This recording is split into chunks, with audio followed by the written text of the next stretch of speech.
Why are we all so tired, even when we think that we've had enough sleep?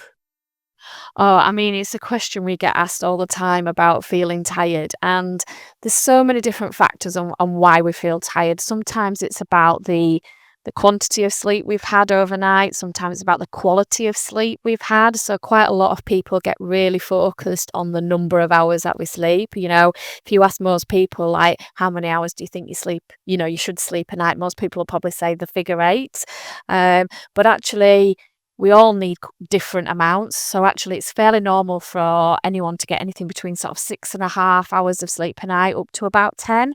And it is down to kind of like you as a person. So personally, I am definitely someone who needs like 8 to 9 hours of sleep per night to feel really good. If I was kind of getting the sort of 6.5 hours, seven, to me that would be feeling like a bit of sleep deprivation there. But it's really about that quality of sleep that you get. So for instance, I would much prefer people to get 6.5 hours of really good quality sleep than say sort of 9, 10 hours of like disrupted sleep in the night. And when we talk about quality, it means obviously not waking up several times in the night, whether that's to use the loo or obviously if you're getting up with kids or anything like that, it's having that really good quality piece of sleep. So that's something that we always try to focus on, is that quality of sleep rather than the quantity, and trying to not get people too hung up on those hours, because we are all different and we all do need different amounts of sleep. It's like one shoe size doesn't fit all, does it? It's the same with sleep as well. Are there is there an average number of hours of sleep that people should be getting, or is it an actual genetic trait for people to be able to thrive on less hours of sleep? Yeah, absolutely. So, I mean, there's a lot of research out there that if you regularly getting less than 6 hours of sleep per night, you are putting yourself at risk of lots of different health conditions. So, lack of sleep has been linked to things like heart disease and stroke, obesity, type 2 diabetes, and obviously there's the mental health aspects as well. There's a higher risk of obviously like anxiety and depression. Um, but generally, as I said, anything between 6.5 and 10 is the norm. Do you know what I mean? So it's really important that people look at what's right for them. And we always say to people, the best way to determine if you're sleeping well is how much caffeine do you still need to be fueling your body with by about 10 o'clock? Because um, we all have periods of like poor sleep. Do you know what I mean? Nobody's sleep is perfect at all. Um, and I always say to people, if you've had a bad night, you're more likely to be like reaching for that extra cup of coffee, that extra cup of tea, by kind of 11 o'clock. You're still needing that to kind of get you through the morning. And that's kind of a really good indicator of how well you've slept overnight. Most people feel a little bit groggy in the morning. Nobody loves waking up to the alarm clock going off, but usually by the time, you've opened the curtains, you've had a shower, you've got dressed and you've had your cup of tea and your breakfast, you generally feel, okay by the time maybe you're sitting at your desk or you're off to work kind of by 8, 9 o'clock. But there are people, as I said, who obviously can function quite well on that lower end of the scale. And obviously, we've heard lots of kind of sort of stories over the years of famous people who, only can survive on like 4 or 5 hours of sleep. So it's it's just really individual. And I think that's one of the key things around sort of sleep is actually really realizing that sleep is individual, and that we don't need to kind of look at what our neighbour is sleeping or what our partner is sleeping and trying to kind of compare ourselves, because we are all so different. Can too much sleep be damaging? Yeah, absolutely. So, while I've just talked then about obviously regularly getting less than 6 hours obviously is linked to health conditions, so is obviously sleeping kind of over 10 hours. So I would always advise anybody who, is really regularly sleeping over 10 hours of sleep and a night, again, should visit their GP just to kind of rule out any underlying sort of health conditions, because that kind of permanent exhaustion and fatigue and needing to sleep so much could be an indicator of something else. So, an odd time where we've slept 10 hours because, we've maybe had a really hard week at work, or we've been traveling, or we've not been very well, or if you've had children who've, had not been well and you've had a few disturbed nights, one night of sleeping like over 10 hours is fine, but it's that regular getting either over 10 hours or regular getting less than 6 are sort of like red flags for me. Sometimes when I've done that exact thing where I've slept way longer than what I usually do, maybe like 10 hours, 11 hours sometimes. But this is like during times when I didn't really have, like I finished A levels, for example, and then I just slept 10 hours one day, or I just didn't have anything to do. It wasn't because I was tired from the previous days before, I just stayed in bed. Why do I sometimes feel even worse when I've slept longer than if I had slept less than even the average amount? What's Yeah, the science behind that? well, again, it's because sometimes actually we do need that amount of sleep. Like you said, sometimes you're just so tired that you'll go to sleep and you won't wake up for sort of 10 hours. But kind of normally, like we do generally have a bit of a routine. So, our bodies kind of thrive on routine. So if you are regularly getting that sort of same sort of rough number of hours generally all the time, your body your body needs that, and it just needs that only. So sometimes actually forcing yourself almost to sleep more, and also this is where we talk about napping as well. This is why sometimes people feel quite groggy when they've had a nap. It's also about sort of the periods of when you're waking up as well. So for instance, if you'd kind of naturally woken up and then you'd sort of try to force yourself to kind of go back to sleep, or you just kind of been laid in bed and you then ended up dozing off. If you wake up and you're waking up mid-sleep cycle, that can actually make you feel worse. So sleep is quite complex in that we sort of sleep in cycles. And in our sort of nighttime sleep, we would generally have between 4 and 6 sleep cycles a night, depending on how long you sleep. And those cycles are approximately like 90 minutes long. And in those sleep cycles, you have like 4 stages of sleep. So you have stage 1, stage 2, stage 3, which is sometimes called deep sleep. And then we have our REM sleep, which is that dream sleep. So if we wake up in stage 3 sleep, we can actually feel worse than before. Whereas what you want to do is either wake up in stage 1, stage 2 sleep, or you want to have completed a sleep cycle and wake up at the end of a sleep cycle to feel really refreshed. So that's often why people don't feel great if they've slept almost too much, or if they've had a nap and it's been a slightly too long nap. So either a good nap is either about 20 minutes, or so you're only sort of surfing to sort of stage 2 sleep, or you need to do like a 90-minute nap and have a full sleep cycle. I see. Okay. What is more important then? Is sleep, like how long we're sleeping for our individual selves, or the regularity if we're going to bed and waking up at the same time? It's kind of both. It's really important to get ourselves into a really good routine, because it really does strengthen that internal body clock. So that is what we call a circadian rhythm. And so, like I said earlier, that our bodies really thrive on that routine.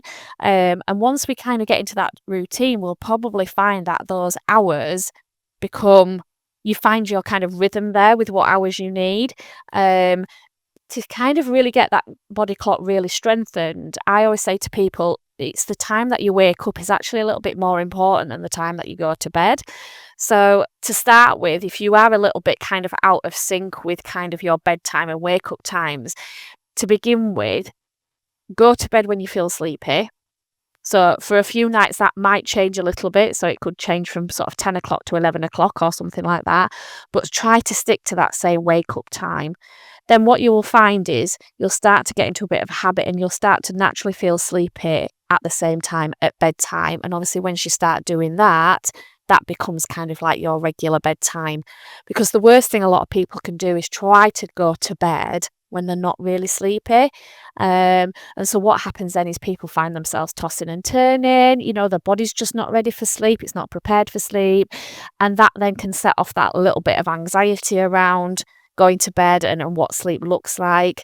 So, the first step is actually much easier, is trying to set that wake up time of being the same time every morning. I'm curious because sometimes I have like a regular sleep schedule around the times I'd usually go to bed. But there's like that odd day where I'm trying to go to bed and I can't sleep for like 4 hours. What what's going on in my brain or my body that's stopping me from heading to bed the normal time? I mean, there could be a lot of different factors in play there. A lot of the time it's around usually sort of stress and anxiety, why people don't, struggle to fall asleep. And that could be like thinking about work. It could be about any kind of financial worries. It could be about hospital appointments or anything like that. And generally that's the sort of main reason why people sort of struggle to fall asleep. And that's just sometimes a case of really making sure you're winding down properly before bedtime. It's really making sure that you're relaxed before bedtime, because often as an adult, we don't really have like a bedtime routine. Like as a child, you have a bedtime routine. You put your pajamas on and you brush your teeth, and you have a little supper snack, and you get a story read and all that sort of thing. And it's a real sort of hour before bed that is about winding down and relaxing. And as adults, we kind of lose that a little bit.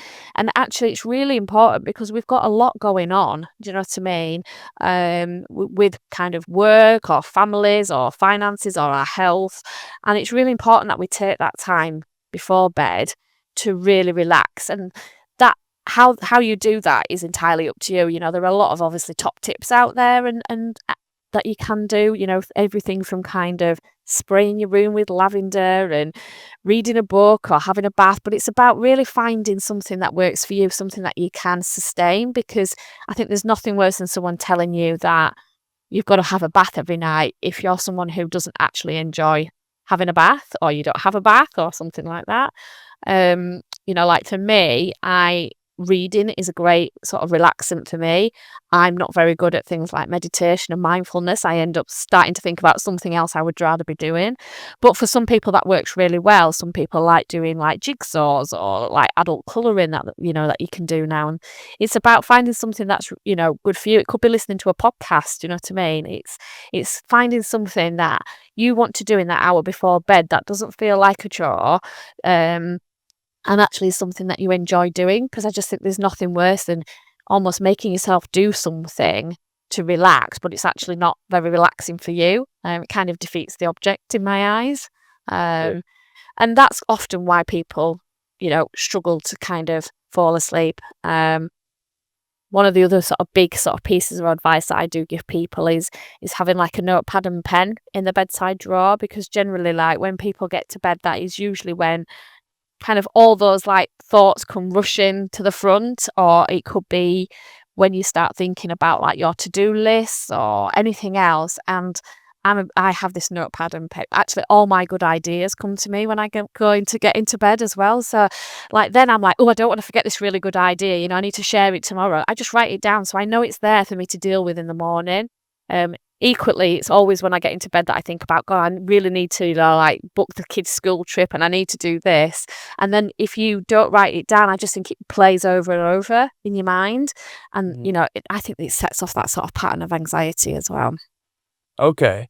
All right. How bad is blue light for our sleep before we get to bed? So it's not as bad as what we all first thought. So obviously, a few years ago, there was lots of noise about, blue light being sort of really suppressing like melatonin levels. So melatonin is obviously like the sleep hormone, and that it really sort of impacted your sleep. And it's not necessarily now really about the blue light from the devices. It's actually more about what we're doing on these devices before we go to sleep. So it's less now about that light, but actually it's about the fact that we're generally using these devices and the content is like overstimulating, or like we're playing games or something like that. And the other thing that I think around kind of like the devices as well is I don't think it's so much so bad kind of if you're sat in your living room using them. It's more about when you actually get into bed. So there's quite often, and I've done it myself, I'm not an angel when it comes to sleep, but I'm sleepy, I've gone up to bed, I've brushed my teeth, I've kind of got settled down, and I'm like, yes, I'm feeling sleepy. And then I pick up my phone and just one last check. And then before I know it, I've lost 45 minutes to like TikTok or Instagram or something like that. And what happens then is obviously that's impacting your what we call sleep latency, which is the ability to like fall, the time it takes for us to fall asleep. So I've already lost 45 minutes because I've been scrolling, mindlessly. And then I've now got to get myself sleepy again. So it's not just 45 minutes lost on TikTok, it's now probably another sort of half an hour, 45 minutes to get myself feeling sleepy again. So it's not so much about these devices like in your living room or something like that. And it's not so much about the blue light now, it's about using them when you're actually in bed. Um, Obviously, in an ideal world, I'd say to people, try and have a screen-free hour before bedtime because it will help you to relax more. But I'm being realistic in that most people will struggle to do that because, they might be texting their partner who's coming home from work, they might be texting their kids, or lots of other things are going on. So I always say to people, like, really try to stop, like, avoid using them when you're actually in bed. Once you've gone upstairs, put that device away or put it down, do you know what I mean? And try not to use it. And as I said, the blue light side of things isn't as bad as we actually first thought. Okay, so it's not more about the actual blue light that's coming from the screens, it's what we're doing on the Yeah, devices themselves that are yeah, stimulating our brains. I mean, yeah, a lot of people will do certain things on their devices that they think is winding down. Like, I think the main one is video games. Like, I'm playing video games, I had a hard day, so let me just play some of this really complicated strategy-driven games to really wind my brain down. But it's just like, really, dude, like that's gonna no, yeah. it's and I'm sure that really affects sleep because it gets your brain working and your brain. Absolutely. Yeah, absolutely. And as I said to you before, I've done these things myself. I once got hooked on one of the games on my phone and I was playing it in bed and then I put it down, thought, gosh, I really, it's 11 o'clock now and I do have to get up at 6. So I really need to turn it off. And I sort of closed my eyes and all I could see was I was replaying the game over and over in my head.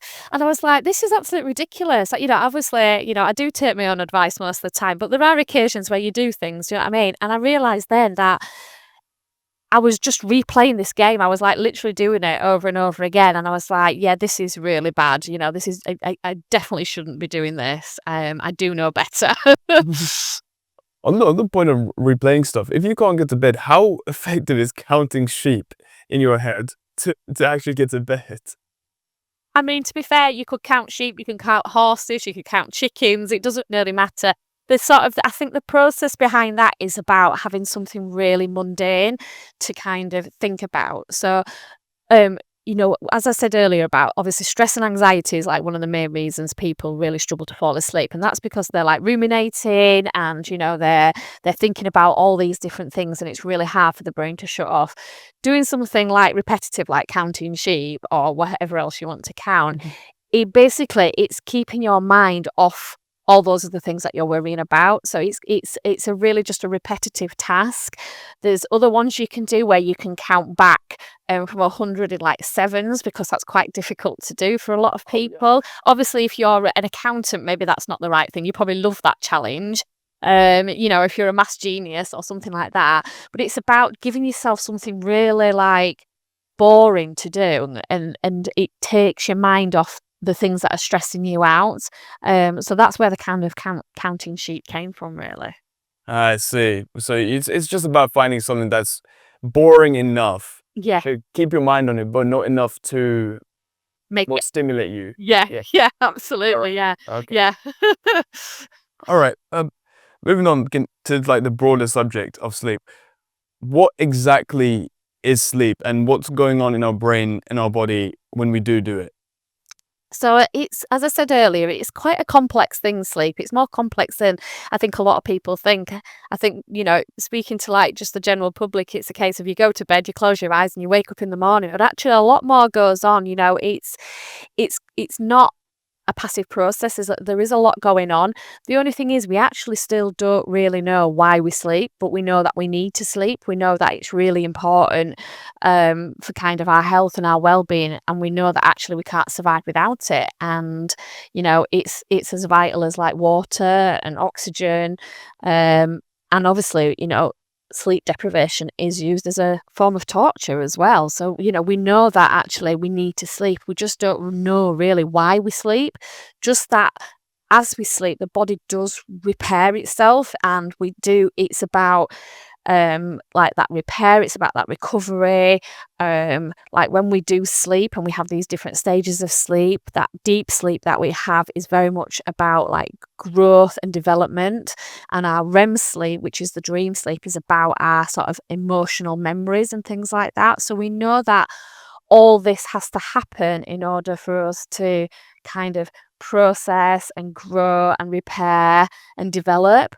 So it's a fascinating subject, is sleep, and the thing is, we know that we know that everybody has to sleep. Do you know what I mean? It's not like other things where not everybody does it. Everybody sleeps, and we know that if we don't sleep, we're not very well off the back of it. So we know that it's really important to that health and well-being.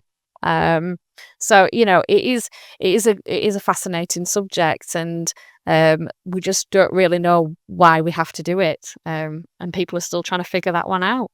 Yeah, I saw an interesting statistic about people who didn't sleep, and they found that someone who hadn't slept for 24 hours straight had the same blood alcohol percentage as someone who had just drank alcohol. So I think it had to be, I think it's 1%.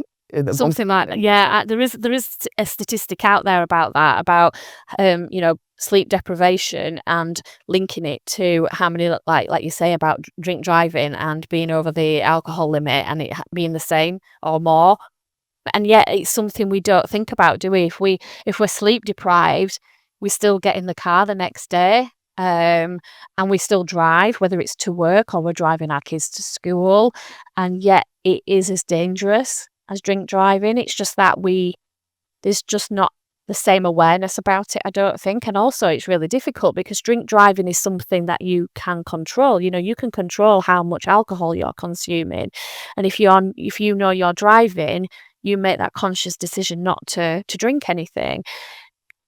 Sleep isn't as easy to sort of put that sort of control around, because actually there are thousands of people who are not sleeping very well, but would love to be sleeping well, but they just can't. It's not so we can't force people to sleep 8 hours, for instance. And this is something that we always link back to things like other sort of health campaigns out there around, exercise, and you must exercise like 30 minutes every day and things like that. Go for a walk every day, or when you're eating fruit and veg, eat 5 portions of fruit and veg every day, and you as a person can decide, I'm going to eat 5 apples for my breakfast, and I know I've met my quota. Do you know what I mean? But if there was a campaign that says you've got to sleep 8 hours every night, well, you might turn around and say, but I've never slept 8 hours. Do you know what I mean? You can't control it. And if I said to you right now, I'll give you £1,000,000 if you can fall asleep within 5 seconds, you can't do it. But if I said I'll give you £1,000,000 to try and eat 5 apples, you'd be like trying to throw them in. So, do you know what I mean? So it's really difficult, is sleep, because it is something that you can't force it. It is obviously something that comes more naturally. And obviously people can put lots of things in place to try and help them to sleep better. But there are people out there who, with the best will in the world, will never get the hours that they want because they struggle so much. What's your go-to advice for people who do want to sleep more efficiently? Yeah, I mean, I always say to people, definitely about trying to get into that regular pattern and waking up at the same time every day where possible, because it really does strengthen that internal body clock. And once we've strengthened that, sleep comes more easily. Do you know what I mean? The other thing I would always say to people is really put in that wind down time before bed. It's so important, because you go to bed thinking about all the things you've still got to do in your house, or you're worrying, or everything like that. Sleep is just not going to come easily at all. And then one of the sort of easy things I think is for some people to just kind of go away and have a quick look at is their bedroom environment, because a lot of us don't really put a lot of care and attention into our bedroom environment, but actually it does need to be like a really sort of safe place. It needs to be a haven. It needs to be somewhere where you feel comfortable and you want to go to sleep. So, it really should be cool and quiet and dark, clutter free. You shouldn't really have your work things there. And I know that's really difficult because more and more people have been working at home since COVID. Do you know what I mean? And not everybody has that luxury of having, space to have a separate office or anything like that, and may have to work from their bedroom. What I would say with things like that is, try to cover up, laptops and things so you can't see them, because what you want is when you get into bed, you want your last thoughts to be not about work, not about any sort of stresses. It's about feeling super relaxed and ready for sleep. So what you don't want to be doing is seeing your laptop and going, God, but I really need to email that person back in the morning, or do you know what I mean? I'm really worrying about that deadline or something like that. So they would be like my three sort of top tips. Yeah, that is something I try to do. The last thing you mentioned about, it's kind of a wind down routine, and like separating the work from the sleeping space. Like I like to keep my room nice and like eat the little candle back there, and I like having my own sort of decorations. But on the point that I was going on, like usually with all this work that I'm doing for like sending emails or posting stuff on Instagram, YouTube, TikTok, by 7:30, I kind of say to myself, yeah, I'm not going to think about this until tomorrow. I'm just going to, because it's, especially in this sort of content game that I'm in, it's all about who's liking this, who's commenting here, what are the views at that now. And I'm like checking every hour or so, like I need to see where it is. After 7:30, I just close all the tabs and I'm like, yeah, that's off, or all this stuff. So I think, yeah, being able to separate your work from your sleep is really important. I think people don't do that because we just work till we sleep, which Yeah. is, Well, and I think that's obviously where technology is coming, isn't it? Obviously, we're not going to be without technology, and we can't get away from the fact that we are obviously more connected now than we've ever been. But it is, like you say, about just putting those boundaries in place, and making sure you've got that work sort of home balance, because otherwise you are in danger of never really fully switching off. And as I said before, I'm guilty of a few things at times as well, and I do that. I check my emails again, and I'm like, it's 8 o'clock at night. What realistically am I going to do at 8 o'clock at night? Um, and I always think that's why when people go on holiday and really do switch off, they've never been so relaxed, you know what I mean? Because we really do switch off when we go on holiday. And we really do need to make more of a conscious effort to go, work is work and home life is home life. And even if you work from home, and I do most of the time as well, really having those boundaries of, like you said, give yourself a bit of a cut-off point. Some people's work does mean that they might have to work a little bit into the evening. That's fine, but nobody needs to be really looking at their emails at 10 o'clock at night, do they? Or, like you say, checking like stats or anything like that. It's nothing that can't wait until the morning, because realistically, what are you going to do with it? yeah, on that point, that can be extrapolated into a way wider scale as well throughout the week. I think a lot of people will want to work every single day, being like, yeah, I need to grind, I need to get every hour in to make sure this is moving. But like at some point, you're going to hit diminishing returns. Yeah. And I think having a cut point, like these days I'm going to work hard, these days I'm going to switch off and then work hard. Like the entire work the weekdays and rest the weekends isn't really a bad split when it comes to working hard, because it's like, from Monday that when it gets to Friday, after Friday, you get some rest. And then even through Saturday and Sunday, when you feel like you're not doing anything, after Sunday, you can get back to working hard. So it gives you that separation from Does. rest and work. Absolutely, and it is just really important. Otherwise, we are in danger of obviously being burnt out, being overly stressed, overly anxious, and we just want to get that balance right. Obviously work for a lot of people now is a bit more flexible, and that works as well. As I said, sometimes for some people working into the early evening means that they can pick their kids up from school, but if that makes a really good work life balance, then that's fine. Do you know what I mean? It is just about, like, you don't need to be looking like at 10 o'clock at night, and as you said, in the middle of the night when you wake up as well, please don't check. Please try not to check your emails in the middle of the night. But yeah, it's just about having that balance, and just prioritizing your sleep as part of a self-care routine. Sleep, I think, is fundamental to lots of our other things. So actually, when we're sleeping well, we're more likely to have that motivation to exercise. When we're sleeping well, we're more likely to eat better, because if you've ever not slept well, you do find yourself craving the slightly more processed junk kind of food to kind of give you that sort of bit of a sugar rush, that sort of thing. And actually, if we're sleeping well, all those other things fall into place as well. So we do need to prioritize sleep as part of that self-care. Yeah, something I came across literally the other day was this. It's this acronym called ANTS, so automatic negative thoughts. And what I found was that people who didn't get good sleep tend to have more of these automatic negative thoughts. So in the entire thing about decision making, I can imagine that terrible sleep leads you to make worse decisions, which just snowballs into even worse sleep, which might even snowball into worse sleep and then even worse decisions. Yeah, So absolutely. It's like a spiral, isn't it, then? And you're in that sort of vicious circle then of kind of going round and round with it as well. And we do. I mean, if you've ever not, you'll have not slept well, because we're not perfect. And the next day, I do think your concentration isn't as sharp. Your focus isn't as good. Um, I become quite impatient when I've not slept well. And for me, I also get then like more emotional. So things that would never make me like upset suddenly make me upset. Like, and I'm like, why am I crying about a cupboard door being left open? And it's just totally irrational. But I know it's because I've not slept well. Other people might find that they're angry, more angry, they're grumpy.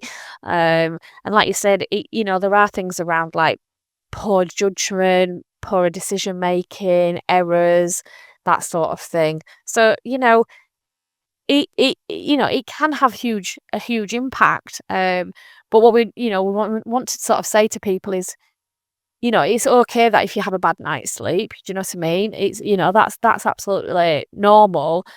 Try not to stress about having a one or two bad nights sleep. It's if you're, regularly having periods of poor sleep and really struggling, really start to look at what you can do about it before it develops into something like, chronic insomnia, which we don't want people to suffer from. okay, I remember reading something that you did. Did you work with someone to help increase employee sleep in the workplace? Was that you? So we do have a training program called our Workplace Sleep Ambassadors, and this is about encouraging um to have like someone in the workplace who is championing sleep, and we also have a sleep charter. I wonder if it was that. So this is about encouraging organisations to basically pledge their support to improving sort of sleep in their workplace, so that they can improve obviously performance, they can improve productivity, it can lead to less like absenteeism and things like that. Because obviously when we're not sleeping well, it does have a huge impact on our performance at work and how present we are at work. And, I think a lot of organisations are really starting to see the importance of a well rested workforce as well. So from your research that you've done, what are the most common types of sleep problems that you do see today? So a lot of it is around, we do see a lot of like insomnia. So this is when we talk about insomnia, this is really having a difficulty like falling asleep, staying asleep, or waking too early. So we see a lot of that. We see a lot of like stress and anxiety around sleep. because we just live in this really fast-paced world, and as we said, we're not taking that time to really look after ourselves or separating our work-life balances and things like that. Um, quite a big complaint that comes up quite a lot is around sharing a bed with a partner and the disturbance that you get from a partner who possibly snores or hogs the duvet, or is maybe a partner who maybe they're the one who has the sleep issue and are up and down all night, and actually that disturbs yours. So they come out quite often as some of the biggest complaints around sleep. But we often find as well, obviously, things like being a parent is obviously a common cause, and women, as they sort of enter kind of like menopause, we find that is a real struggle around sleep as well. Okay. So you mentioned about snoring. I want to ask, there's been like a trend going around where people were wearing the nose strips and the mouth tape. Taking them, yeah. Yeah. How effective are those? I've tried them myself, and I mean my whoop's been telling me my recovery's been a little better, but I don't know how much of a correlation it is between the two. Yeah, I mean, I'd just be so sort of like cautious around things like that. Like snoring, lots of people snore. Lots of people snore when they've been drinking alcohol, um, when maybe they've eaten a lot and things like that. It can be around your sleep position. Um, Obviously, snoring can be linked to your weight as well. Um, but anyone who is snoring on a regular basis really probably should speak to their sort of GP, because there is obviously a health condition called sleep apnea. So this is obviously a really serious, actually, sleep disorder. And there's a lot of people who have it. And this is where obviously your sort of like your airways are like blocked, and you almost like you can't breathe properly. So people who have sleep apnea actually don't realize they're doing it, but they snore really loud, and they often like gasp a little bit. So it's usually a bed partner who would sort of would see these symptoms rather than the person themselves. And that is something that does actually need treatment, because it is really bad for kind of like your health and well-being. There are obviously lots of little things out there for snoring. There is like sprays and like you say, things that you can put on your nose. How effective they are, I'm not so sure really.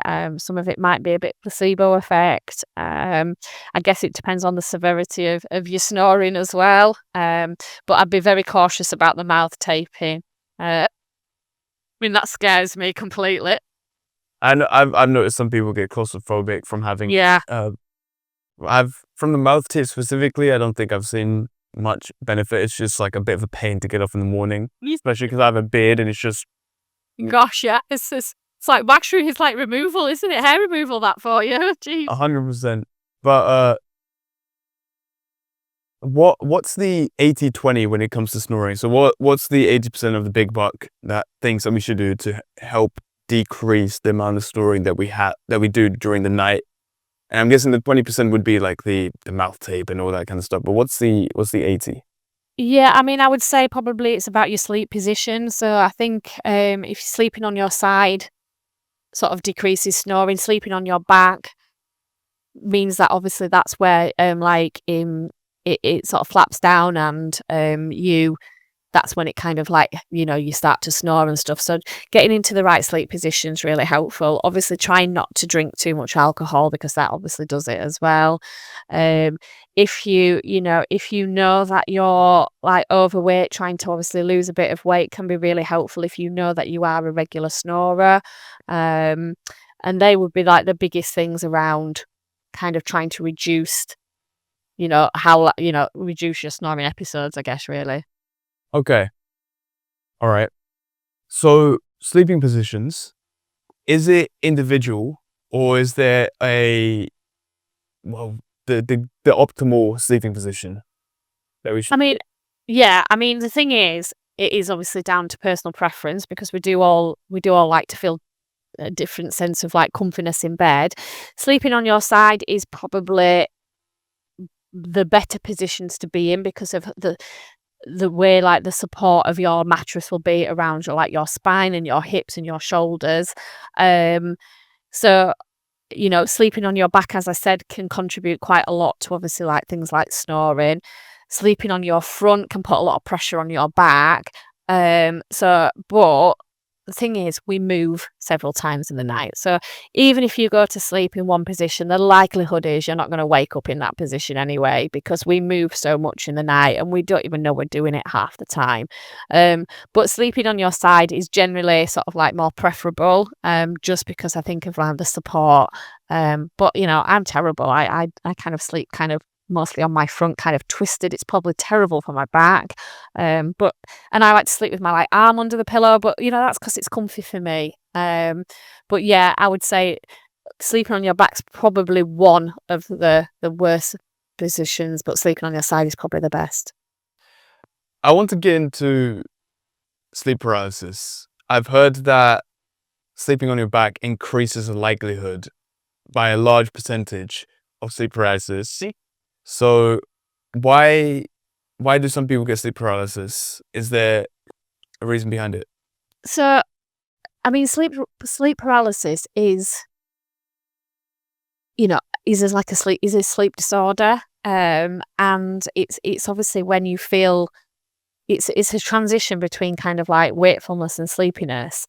And you're like locked in. So you're asleep, but your eyes might be awake, your eyes might be open. And it can feel quite scary for some people. Um, it's generally linked more to kind of like sort of sleep deprivation.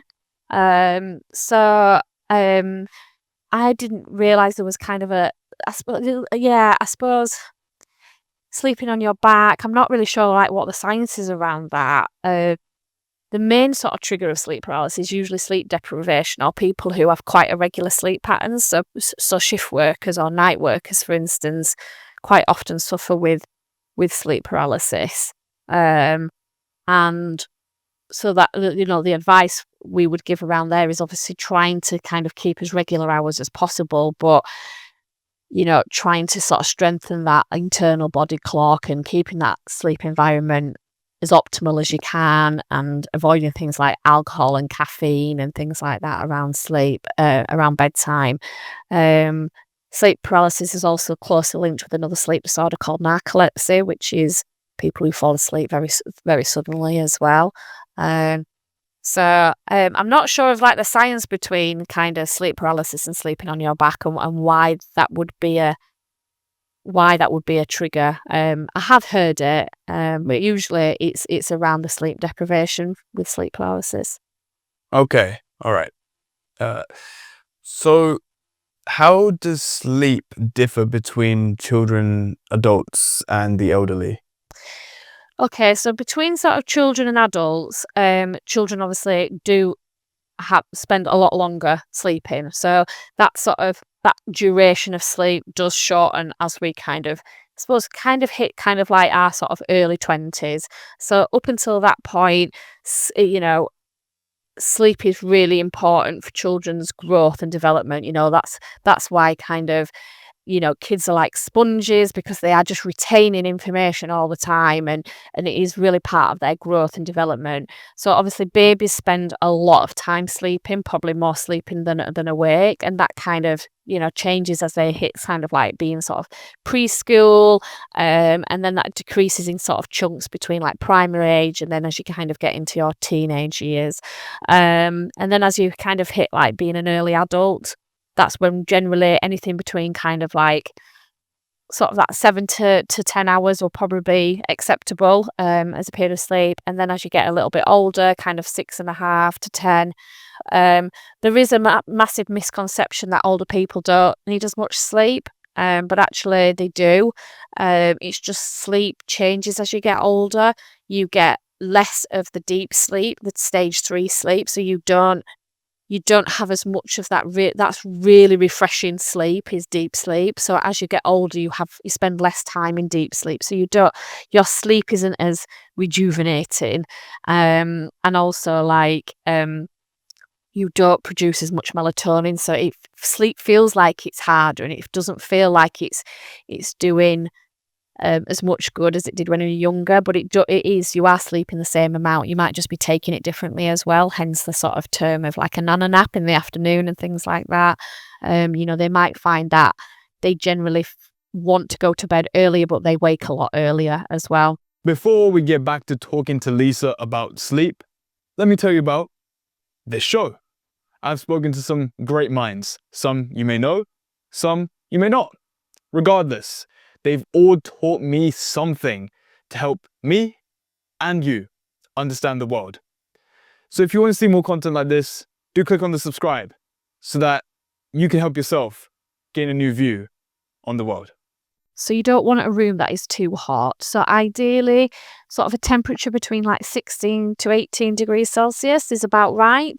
Anything too hot just causes restlessness. And obviously, if it's too cold, your body is going to be just working too hard to try and warm itself up. So obviously, sleep isn't going to come easy. So that's the sort of temperature that ideally you need. Obviously, really elderly people and obviously children might need a slightly warmer room. It needs to be quiet. So think about like what sort of noise you've got that could be impacting the bedroom environment, and you obviously can use things like earplugs if needs be. And then keeping it really dark. So obviously, there will be a small percentage of people who don't like sleeping in complete darkness, and that's fine. You can use those really like low level night lights and things like that.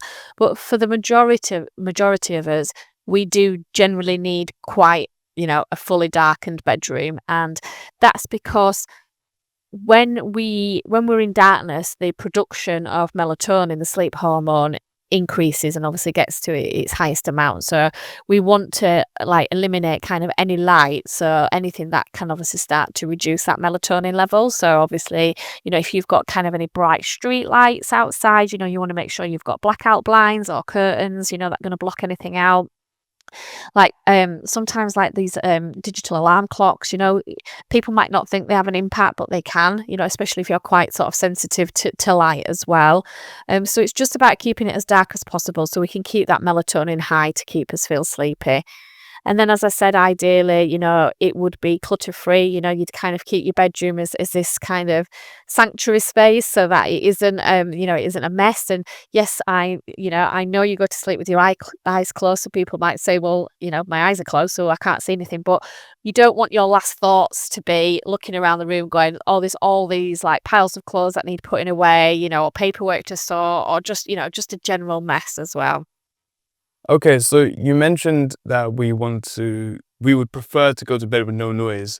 Why is it that children, like very, very young children, prefer sleeping with, say, some sort of white noise on? Or some people, even when they get older, prefer sleeping with white noise? Yeah, and that does come down to obviously like personal preference, really. Like I do like a really quiet bedroom. However, I can sleep with my fan on when it's hot. Now the thing with noise is either it has to be consistent throughout the night, or you're better off not having it at all. And obviously things like a fan or like a white noise machine, they are quite that sort of low level kind of humming noise, which isn't irritating. So they're the kind of noises, if you're gonna have sort of noise, are the best kind of noises to. I mean, there's like white noise, there's brown noise now, there's pink noise, so there's all different kinds of noise. And I think that's really about frequencies and what suits you as well there. But like with children as well, like if you're going to use like a white noise app or machine or anything like that, then if you do put it on, make sure you keep it on all night. Don't be turning it off maybe when you come to bed, because what happens is children and adults, we all have these waking points in the night, and more often than not, like we will turn over and just fall back asleep. But if something has changed in your environment, you're more likely to become more alert, because your brain will register that something has changed. So that's why noise should be left on kind of all night. It's the same as if like when people have children, a child might fall asleep on the sofa at bedtime, and then they'll move them into the bed and then wonder why a few hours later the child wakes up and obviously is crying, for the parent.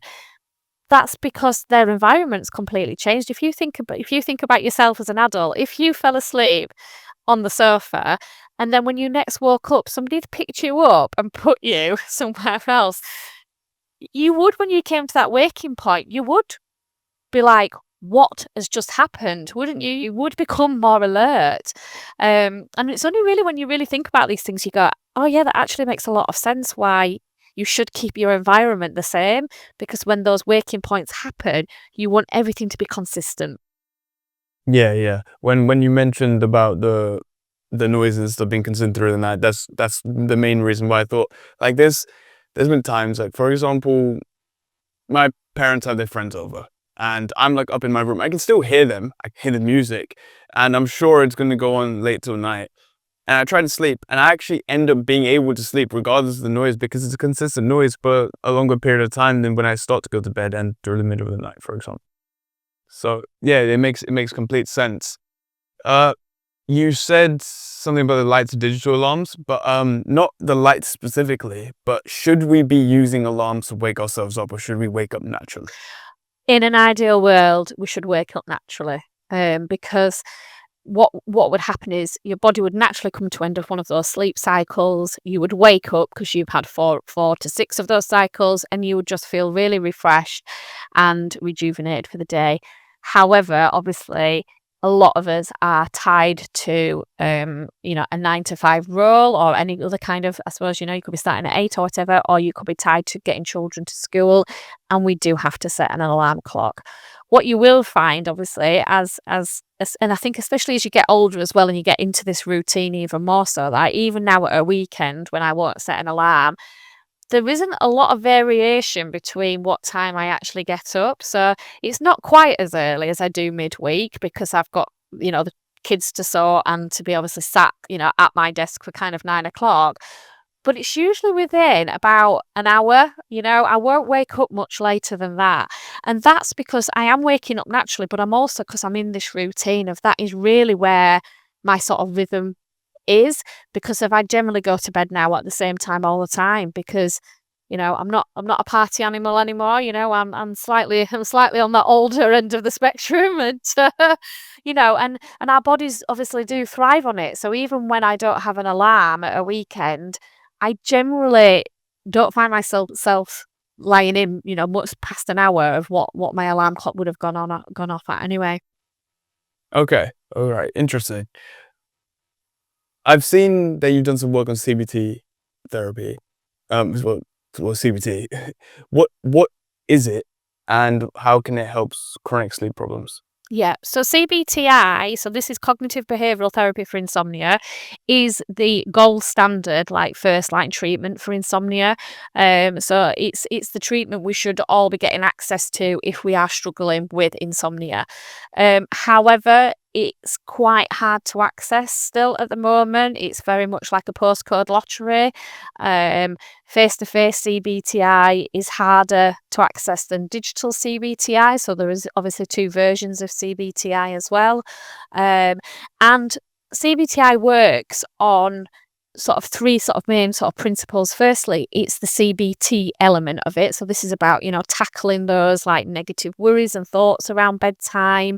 Then you've got something that's called stimulus control. So this is about where your bedroom should only be used for like sleeping and intimacy.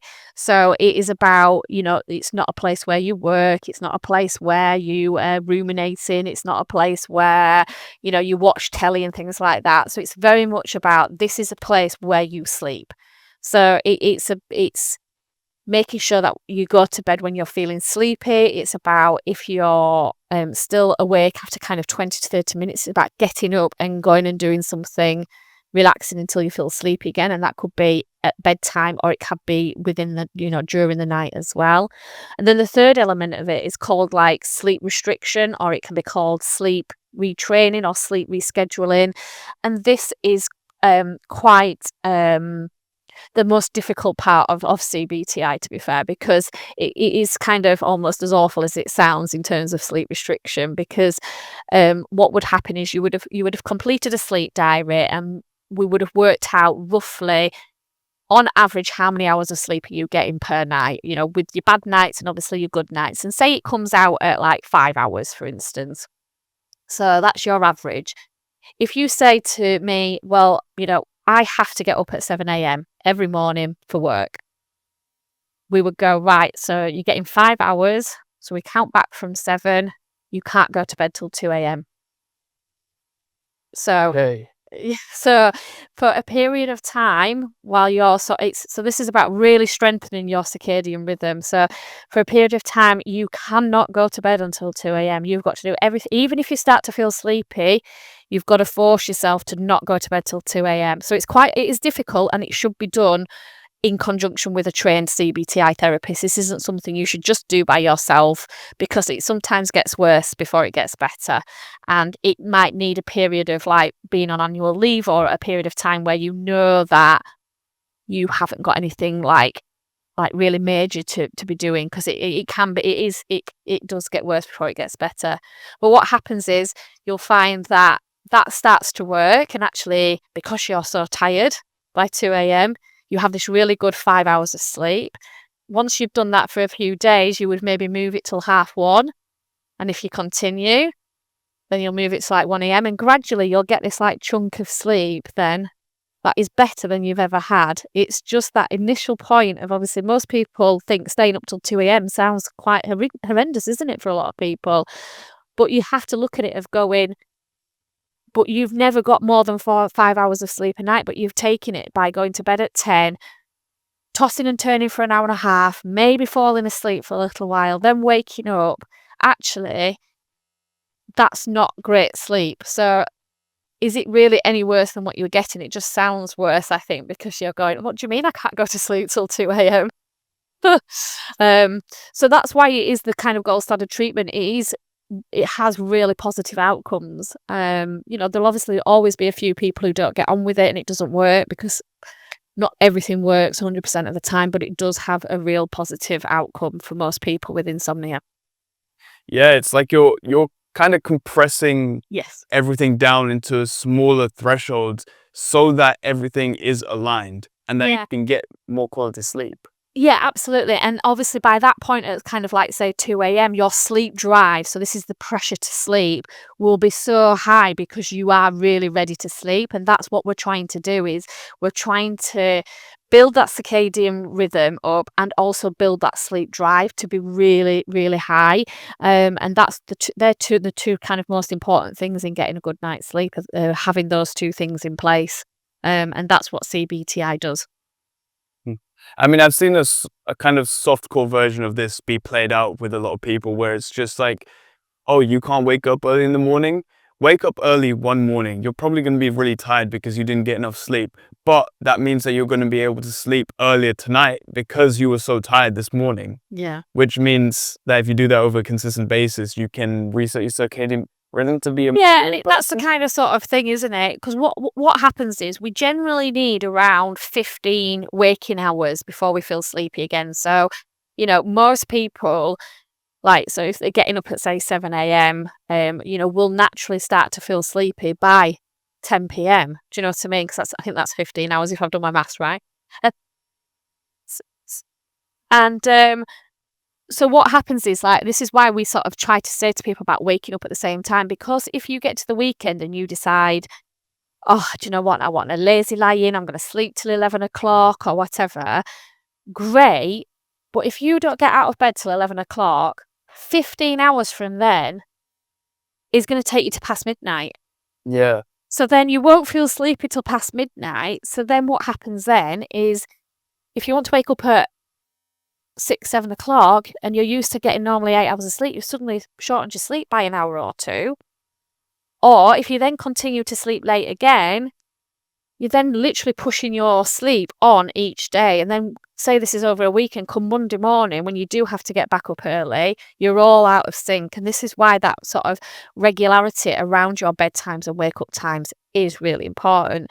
Now, you know, that doesn't mean that people can't have an odd late night and what an odd lazy know what I mean, morning, because we all do that, and that is normal life, but this is about if you do this quite regularly, but also if you do struggle with your sleep. If you're not struggling with your sleep and you've got really good sort of principles in place generally around your sleep hygiene, then these sort of things are not gonna have much impact, when you do them. It's when people are struggling with their sleep and doing all these things as well. Okay. Okay. I wanted to ask, since you launched the Workplace Sleep Ambassador program, if there was one thing that you'd change in schools or in the workplace to improve sleep long term, what would it be? I think it's just that education piece because I think in schools we don't talk enough about sleep. We spend a lot of time talking about exercise and healthy eating, and children always come home and they've had talks around we've got to eat more fruit and vegetables, I've got to eat more this, I've got to do that, and yet they don't really talk about how important sleep is, and yet sleep not only impacts on things like what they eat and what they look like, it impacts things on like their ability to do sport, their ability to do well at school. And we really should be pushing all those things to say, like, if you sleep well, you might run faster at sports day, or if you sleep well, you might get all your maths questions right or something. Do you know what I mean? And saying with work, a lot of people don't realise that impact of sleep deprivation and how it impacts them with their performance and productivity at work the next day as well. Okay. What first got you into this field? Why sleep? That is a really good question. So I did have a background in kind of like marketing and comms. So I was always interested and started working for an organisation called the Sleep Council, which was like a marketing-led body promoting like healthy sleep. And from then my interest just kind of grew in this subject. I wanted to do more training around it. I wanted to like really get to people before they got, like, serious sleep issues, do you know what I mean? So, like, the work of the sleep charity is about trying to get to those people to get them more educated around sleep, to get them more aware of sleep before they leave it too long before they maybe see a GP or they seek help. Because quite often people wait quite a long time before they get any help around sleep. And we just want to get people like really understanding how important sleep is for health and well-being. And that's kind of why I got into it. Just really passionate about the subject. I'm not a clinician, so I would never, I can't like diagnose sleep disorders and things like that, but I am passionate about getting the whole nation to sleep better. Yeah, I mean, sleep is one of those just again, when I mentioned the 80/20, sleep makes it into the 80 for a majority of it because I think like a lot of I like having my brain working as like, this sort of conversations or speaking to other people, learning new things. I like having my brain working. And one of the main things to have your brain functioning fairly well is good sleep. And whether even be like in training or recovery or literally anything, sleep is the main foundation for all of it because that is where your energy comes from. So Absolutely. Like, it impacts on what you look like. When we're not sleeping well, our skin might look tired, we might have bags under our eyes, do you know what I mean? Things like that. Our hair might not look, might be more lackluster and stuff like that. It impacts on the way we behave. Like, so we are more patient when we're sleeping better, we are happier. It impacts on the way we perform. So whether that's performing at work or performing in sport or anything like that, it impacts on our friendships and our relationships because when we are happier, we are more likely to be patient with our colleagues, we're more likely to be patient with our partners. So it does have a huge impact across all sorts of things. I wanted to ask real quick. I just reminded myself. When we sleep and we get that sort of sand, I can't explain what it is like in our eyes. What exactly is that? And I've also had a time where when I was younger, and my little brother also had the same thing when he was younger, where you'd sleep like maybe somewhere different. Like you'd go on holiday with your family. That's where I usually had it.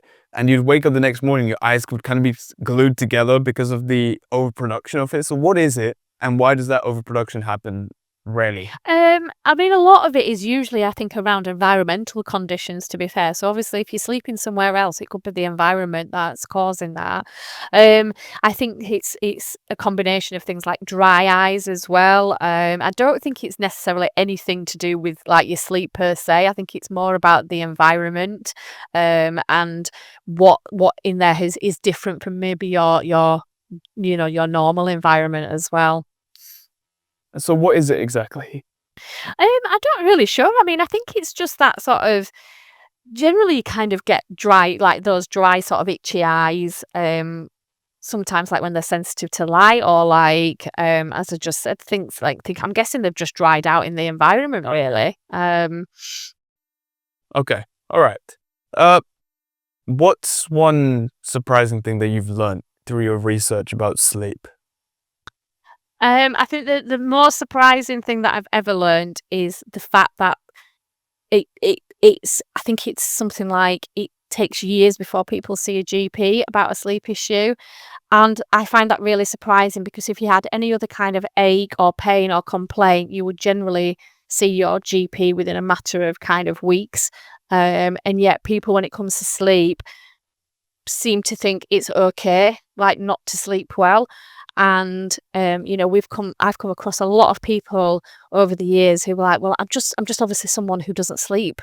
And I'm like, no, no, don't accept that. Do you know what I mean? Because actually, we can all improve our sleep. Even people who are good sleepers can probably do things to improve their sleep. I'm not saying it's going to add hours on, but there are always things you can do. And I find that quite kind of sad that people are very accepting of sleep deprivation when they wouldn't be accepting of anything else that was kind of wrong, sort of health wise. And I think that's something that I've been really shocked at, that people will wait a really long time before seeking help. And actually, a lot of sleep issues can be quite easily rectified if people seek help earlier. Yeah, I think unless it's a physical thing, it isn't very obvious to people because sometimes, we'll go around and we'll be yawning through the day and it's like, oh, maybe I'm just a tired person or maybe I'm working too hard or like people don't focus on like the main foundation of the issue and they try to. I think the main problem is they will try to do the nose strips and the mouth tape, thinking that that's what's gonna make everything better. But instead of focusing on the bigger things, like even when it comes to like exercise Yeah. or eating the right food, diet, all those three things, the big bucks are the exercise, diet, and sleep. And if you're not getting those right, then there's no point of focusing on the little things, right?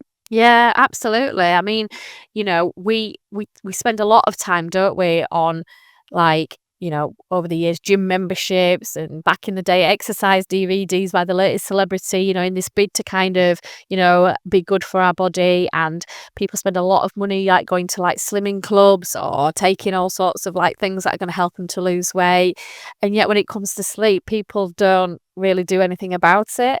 Um, and actually, it can be, like you say, a fundamental thing in actually improving those other areas anyway.